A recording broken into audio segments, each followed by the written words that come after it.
Jewel Beat.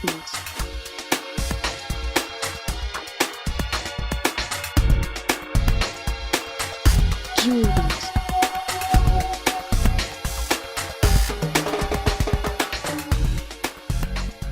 Jewel Beat.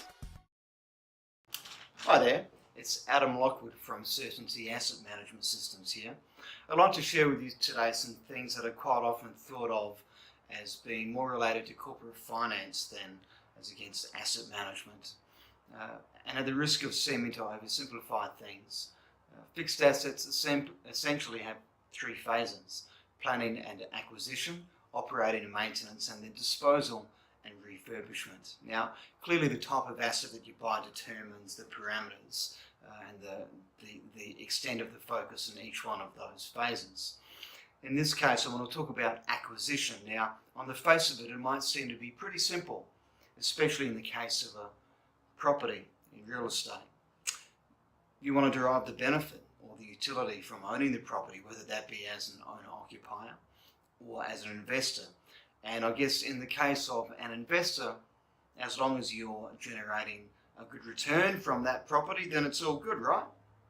But what is a good return for your business? Does your business have a clear investment strategy or a clear policy that is based around sound corporate finance concepts? Let me ask you a question. Does your business know what its weighted average cost of capital is?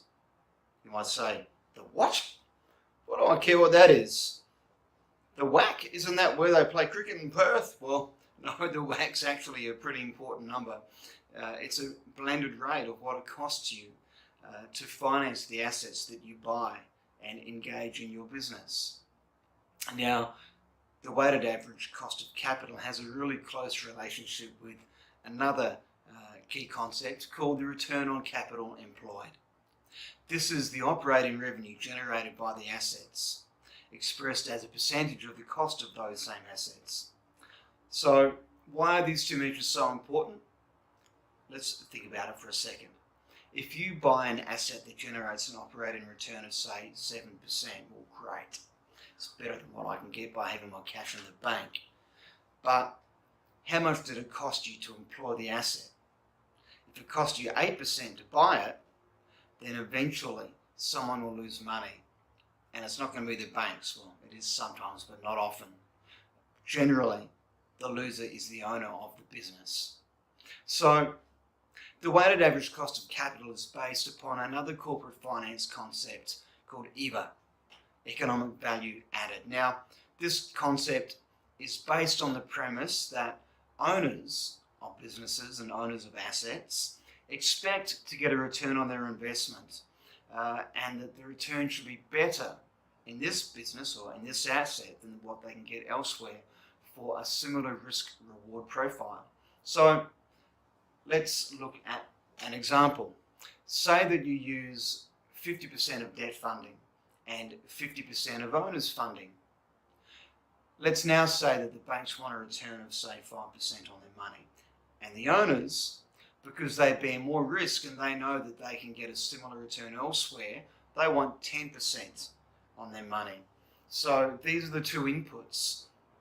And again, this is quite a simplified example, but you get the idea.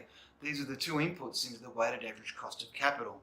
So based on this debt to equity profile, the weighted average cost of capital is the debt component, 50% of the funding by 5%, add 50% being the equity component times 10%. Now you throw those in the pot and you swirl them around and you come up with 7.5%. So, so what? The point being is that if the providers of the money, so in this case banks and equity owners, want 7.5%, then in order for that asset to really be generating an economic value return, it needs to be producing a return on capital employed of at least 7.5% or greater. If it's not doing that, then you're actually doing your dough, and the asset is not adding economic value to the business. It might be adding cash flow, but it's not a sustainable economic value added. So in short, the operating revenue from an asset needs to exceed the cost of the funds used to acquire those assets. So this goes to the threshold for acquisition costs. It goes to the feasibility of doing redevelopments, etc. So if you buy too many underperforming assets, and your business will eventually have cancer eating its profit and its cash flow. And the cold reality is that in time this will affect your ability to attract finance, both debt and equity funding. So the funny sounding acronym that sounds like the Perth cricket ground needs to be understood, and it needs to be embedded into your investment policy.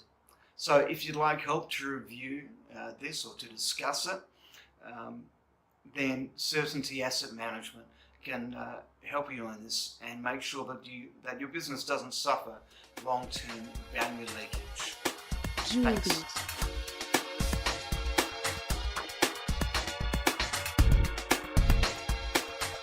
Jewelries.